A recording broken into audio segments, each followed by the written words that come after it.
कभी किसी पक्षी को घोंसले की नींव बनाते देखा है? अथक परिश्रम करके तिनका तिनका बिटोर कर वो पक्षी अपना घोंसला बनाता है, अपनी संतान के लिए एक सुरक्षित घर बनाता है। और फिर कहीं से तीव्र आंधी आती है, भारी वर्षा होती है और उसका घोंसला तिनका तिनका करके बिखर जाता है। फिर वो पक्षी क्या करता है? वो रोता नहीं, ना ही विलाप करता है। वो बिना विलंब करे फिर से अपना घोंसला बनाना प्रारंभ कर देता है और सफलता पाता है। फिर हम क्यों छोटी छोटी असफलता से भयभीत होकर परिश्रम करना छोड़ देते हैं? एक बात सदा स्मरण रखिएगा, हर वृक्ष कुल्हाड़ी की एक मार से नीचे नहीं गिरता, हर चट्टान घन के एक प्रहार से नहीं टूटती। सफलता पाने के लिए अनावरत परिश्रम करना ही मात्र एक मार्ग है। स्वीकारण, सत्य का स्वीकारण मनुष्य के लिए बहुत ही महत्वपूर्ण है। जब तक मनुष्य सत्य को स्वीकार नहीं करता, उसे असत्य से लड़ने की शक्ति प्राप्त नहीं होती। जब आप भोजन करते हैं तो क्या होता है? आपका पेट स्वीकारता है कि वो भर चुका है और आप भोजन करना बंद कर देते हैं। जब आपको निद्रा आती है तो क्या होता है? आपका मन स्वीकारता है कि आपका शरीर थक चुका है और उसे विश्राम की आवश्यकता है। उसी प्रकार जब आपको किसी व्यसन को रोकना हो तो आपको स्वीकारना पड़ता है कि बहुत हो चुका, चाहे वो लालच हो या मदिरापान। उस व्यसन का त्यागना तभी प्रारंभ होता है जब आप ये स्वीकार कर लेते हैं कि आप उस व्यसन के बंधक हैं। हम में से ऐसा कोई नहीं जिनकी परछाई उनसे दूर रहती। हमारी परछाई सदैव हमारे साथ रहती है। कदाचित हमारी परछाई हमारे कर्मों के फलों का संकेत है। कदाचित इसी कारण कई बार हमें अपनी परछाई से भय भी लगता है, परंतु इस भय से निवारण पाने का एक साधन अवश्य है। वो है सूर्य की ओर मुख करना या किसी प्रकाश के स्रोत की ओर मुख करना, क्योंकि तब हमें हमारी परछाई दिखाई नहीं देती। यदि इसे जीवन के संदर्भ में देखें तो ये प्रकाश का स्रोत शुभ कर्मों की चेतना है। यदि आपके मन में शुभ कर्म करने की इच्छा है तो आपको कभी भी अपने कर्मों के फल का भय नहीं होगा, क्योंकि यदि आपका मन शुद्ध होगा तो आपके कर्म शुद्ध होंगे और शुद्ध कर्मों का फल कभी अशुद्ध नहीं हो सकता। आज मैं आप सबको एक कथा सुनाता हूं। एक दिन प्रातः एक व्यापारी अपने घर से निकला। घर से निकलते ही एक बिल्ली ने उस व्यापारी का मार्ग काट दी। व्यापारी घबरा गया। वो फिर से घर लौट गया और शुभ घड़ी की प्रतीक्षा करने लगा। और जब वो पुनः अपने घर से निकला तब वो वाहन जा चुका था जिससे राजा तक पहुंचकर उसे भेंट देनी थी। राजा को भेंट नहीं मिली। राजा क्रोधित हो गए। राजा ने उस व्यापारी का व्यापार बंद करवा दिया। इस कारण व्यापारी क्रोधित होकर घर पर अपनी पत्नी से लड़ बैठा। पत्नी अपने बच्चों समेत मैके वापस चली गई और उस व्यापारी के जीवन में यदि कुछ रह गया था तो केवल अंधकार। और इन सब का कारण वो उस बिल्ली को मानता रहा जिसने उसका मार्ग काटा था। ऐसा ही एक दूसरा व्यापारी राजा को भेंट देने निकला और उस व्यापारी का मार्ग भी एक बिल्ली ने काट दिया। वो व्यापारी तनिक घबराया, परंतु उसने आगे बढ़ना अधिक उचित समझा। राजा तक वो समय पर पहुंचा। उसने राजा को भेंट की। राजा प्रसन्न हुए और राजा ने व्यापारी को अपना व्यापार बढ़ाने की अनुमति दी, स्वर्ण आभूषण दी। जब व्यापारी घर पर पहुंचा तो पत्नी को आभूषण और अपने बच्चों को देने के लिए वस्त्र थे उसके पास। हर ओर प्रसन्नता थी। समझ रहे हैं ना, दोनों के साथ एक ही प्रकार की घटना हुई, परंतु दोनों की प्रतिक्रिया भिन्न थी। ऐसा ही हमारा जीवन भी है। हमारे जीवन में प्रारब्ध का अपना स्थान है, परंतु उससे कई अधिक महत्वपूर्ण हमारी प्रतिक्रिया, हमारे सोच का प्रभाव है। क्योंकि यही हमारे जीवन को आकार देते हैं, इसलिए अपनी सोच को सकारात्मक रखिए। आपका जीवन सदैव आनंदमय रहेगा। आप इन दो पात्रों को देख रहे हैं। मेरे इस पात्र में जल है और ये पात्र मिष्ठान से भरा हुआ है। दोनों ही पात्र भरे हैं, परंतु देखिए, मिश्री को जल में मिला दिया, जल ने मिश्री को अपना लिया, मिश्री ने अपना अस्तित्व खो दिया। परंतु जल को अभिमान है कि उसका अस्तित्व अभी भी बना हुआ है। परंतु जो इस जल को चखेगा उसे अवश्य पता चल जाएगा कि ये जल अब वो जल नहीं रहा, ये अब शरबत बन गया। हमारा त्याग, हमारे बलिदान भी ऐसे ही होते हैं। जो इस बात को अनुभव करते हैं वो समझ सकते हैं कि कैसे हमने समय की धारा को बदल दिया। जो बलिदान देते हैं उनका अस्तित्व कभी नष्ट नहीं होता, अपितु उनका बलिदान संसार में कुछ ना कुछ परिवर्तन अवश्य लाता है। हम सभी कभी ना कभी, कहीं ना कहीं अपने जीवन में यात्रा अवश्य करते हैं। हमारी यात्रा में कभी पक्के रास्ते आते हैं तो कभी कच्चे रास्ते। पक्के रास्ते मनुष्य बनाता है और कच्चे रास्ते जानते हैं कैसे बनते हैं? चलते चलते बन जाते हैं। जब लोग एक स्थान से जाते हैं तो पैरों के दबाव से नीचे की घास कुचल जाती है। बार बार उस मार्ग से जाने से धीरे धीरे मार्ग स्वतः ही बन जाता है। और यही जीवन है, यही नियति है। जब आपके जीवन में आपको मार्ग ना मिले तो रुकिए नहीं, आगे बढ़ते रहिए और आपके पैरों के दबाव से मार्ग स्वतः ही बन जाएगा। हम सभी अपने जीवन में सफलता चाहते हैं, है ना? उसके लिए हम रात दिन परिश्रम करते हैं, कड़ी मेहनत करते हैं, परंतु फिर भी असफल हो जाते हैं। परंतु ऐसा क्यों होता है? कभी सोचा आप सबने? क्योंकि सफलता पाने का मंत्र बड़ा कठिन नहीं, बड़ा सरल है। उचित विचार, उचित समय, उचित स्थान पर उचित प्रहार। जब आपके विचार, समय, स्थान और प्रहार यानी परिश्रम उचित है तो सफलता आप ही को मिलेगी। जिस प्रकार एक लोहार लोहे से कुछ बनाते समय उस लोहे के सही ताप तक के आने की प्रतीक्षा करता है और समय आने पर उचित स्थान पर पर्याप्त बल से प्रहार करता है और लोहा आकार ले लेता है, ठीक उसी प्रकार आपकी सफलता भी आकार लेती है। हम सभी को अपने जीवन में कभी ना कभी निराशा मिलती है, असफलता मिलती है और अधिकतर लोग इसके पश्चात भाग्य का रोना लेकर बैठ जाते हैं। कुछ कहते हैं कि जिस स्थान पर मैं हूं उससे कई ऊंचे स्थान पर होने के योग्य था, परंतु नहीं जा पाया। किसी को पीड़ा है कि उसे जो मिलना चाहिए था वो उसे नहीं मिला, भाग्य ही बुरा था।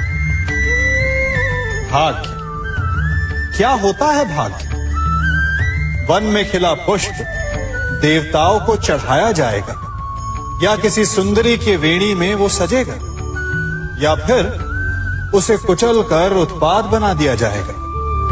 ये सब एक पुष्प के नियंत्रण में नहीं होता, परंतु जब तक उस पुष्प का अस्तित्व है सुगंध बिखेरना उसके वश में अवश्य है। परंतु भाग्य हमारे वश में नहीं, और जो हमारे वश में नहीं उसके लिए दुखी होने से क्या होगा।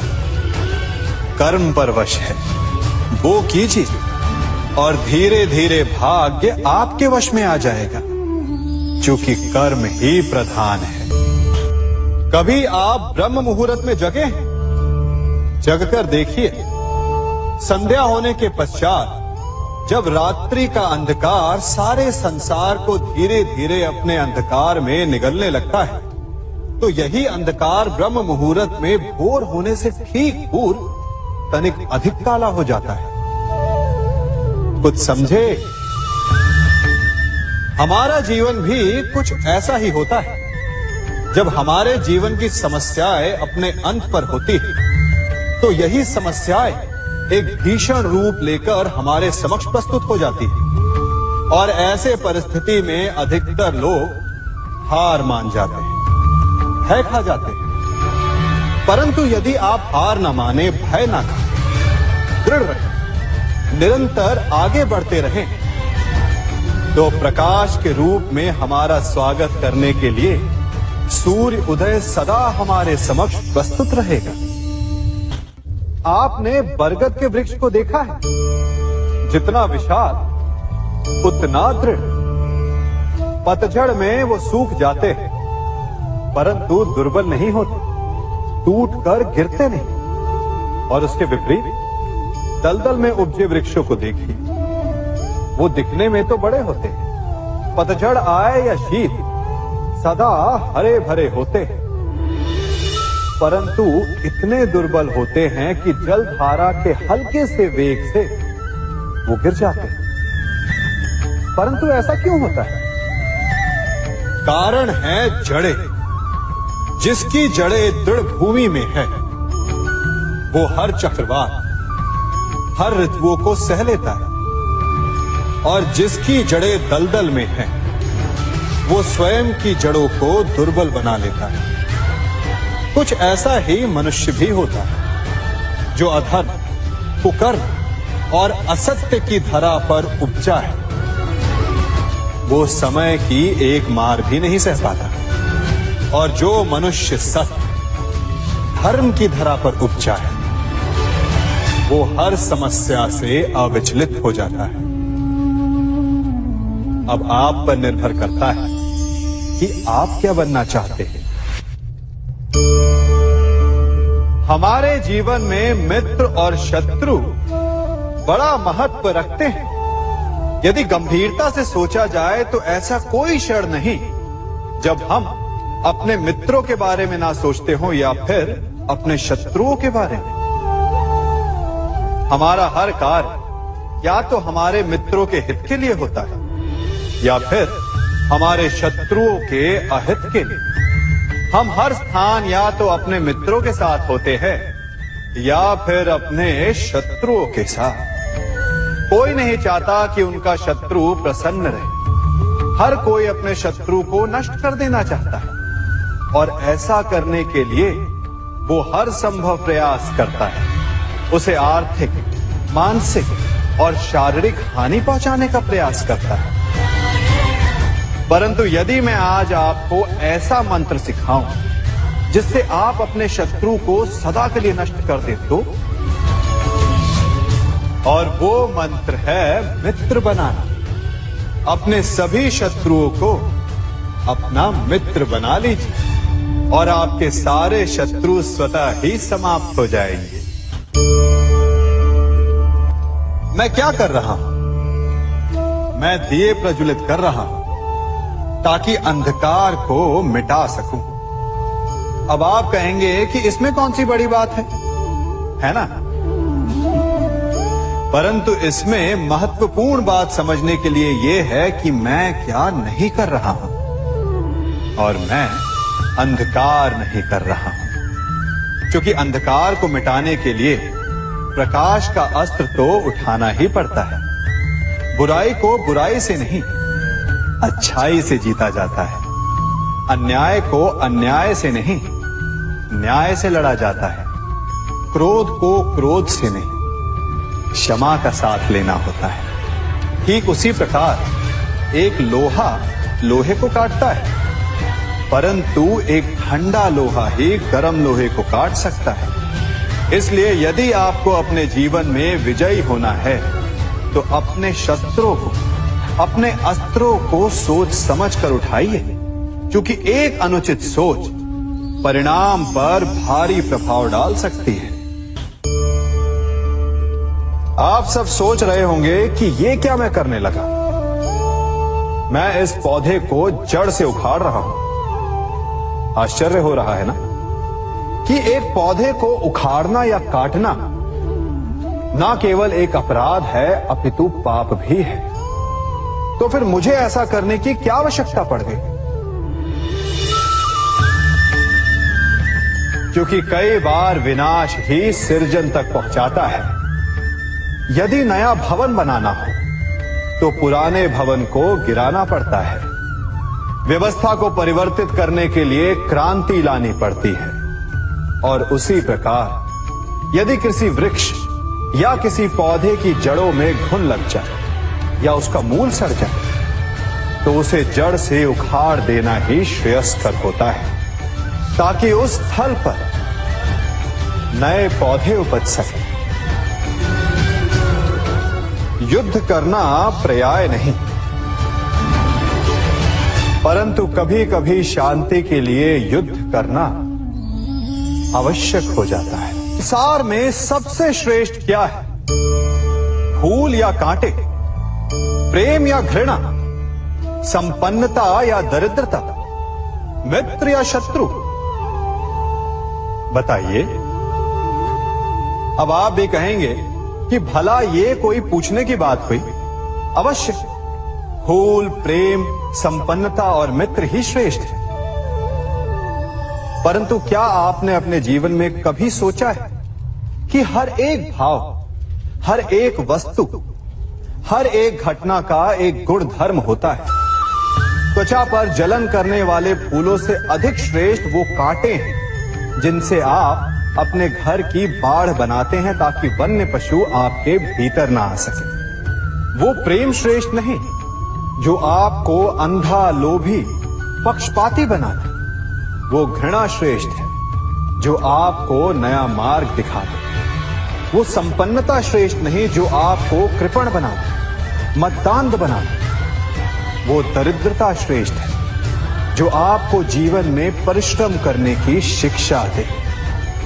कुविचार देने वाले, बुरा मार्ग दिखाने वाले मित्रों से अधिक श्रेष्ठ वो शत्रु होते हैं जो हमें जीवन का लक्ष्य दे दे।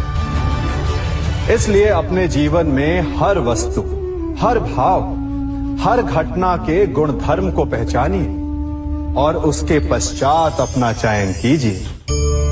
स्वर्ण। हम सभी को अपने जीवन में स्वर्ण से कभी ना कभी कुछ ना कुछ थोड़ा या अधिक मोह होता ही है ना? परंतु क्या आपने कभी सोचा कि स्वर्ण को प्राप्त कैसे किया जाता है? जब भूमिगत खदानों से स्वर्ण को निकाला जाता है तब वो एक पाषाण की भांति होता है। ऐसा पाषाण जिससे आप किसी को भी मार सकते हैं, परंतु उसे आभूषण के रूप में स्वयं के शरीर पर धारण नहीं कर सकते। यदि उसे आभूषण बनाना है तो उसे लंबी यात्राएं करनी होती है।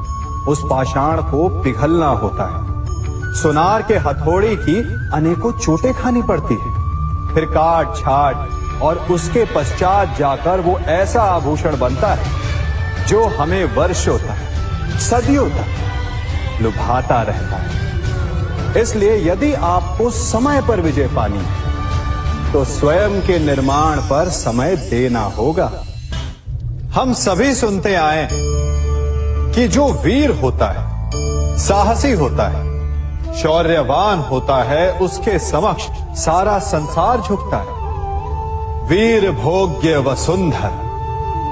परंतु वीरता है क्या? शौर्य क्या है?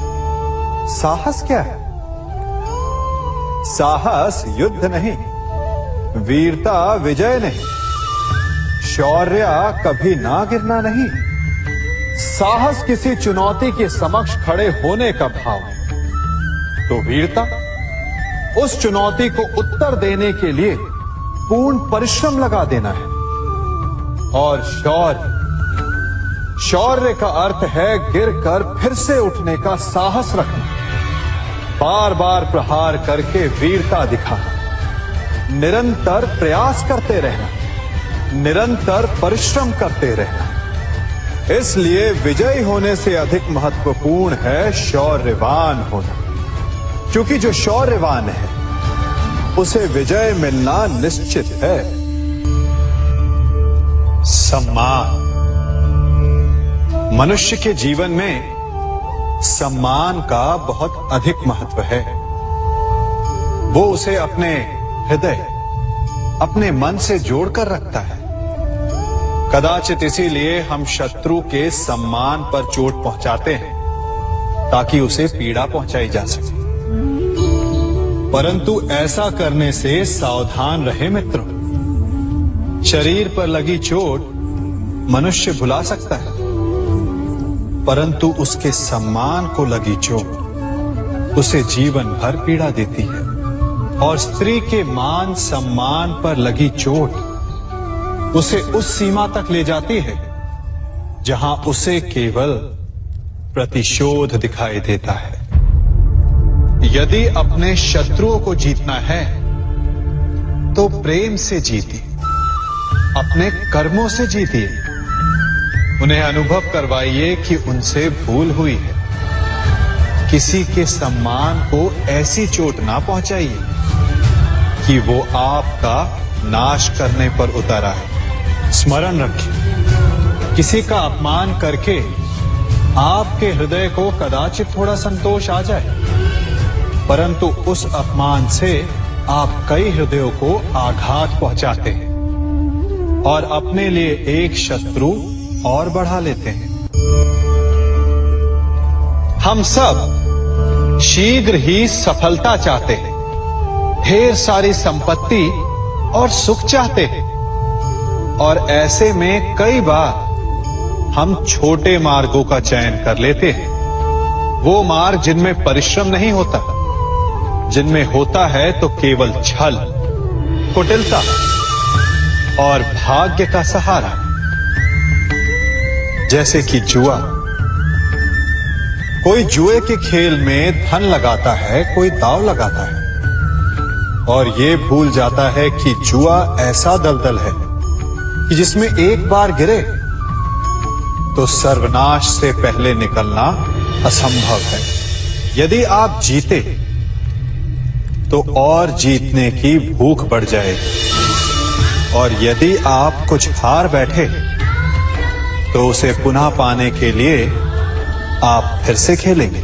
मनुष्य को ये आभास ही नहीं होता कि अपनी संपत्ति के साथ साथ वो अपनी मानवता, अपने संस्कार, अपना धर्म और अपना उत्तरदायित्व तक सभी जुए की भेंट चढ़ा देता है। इसलिए कुछ पाना है तो परिश्रम से पाओ। यदि कुछ जुए में जीता तो वो उतना शीघ्र ही खो दोगे, चूंकि उसे परिश्रम से पाया नहीं गया है, और उसकी रक्षा करने के लिए आपके मन में स्वाभाविक प्रयास भी नहीं होंगे।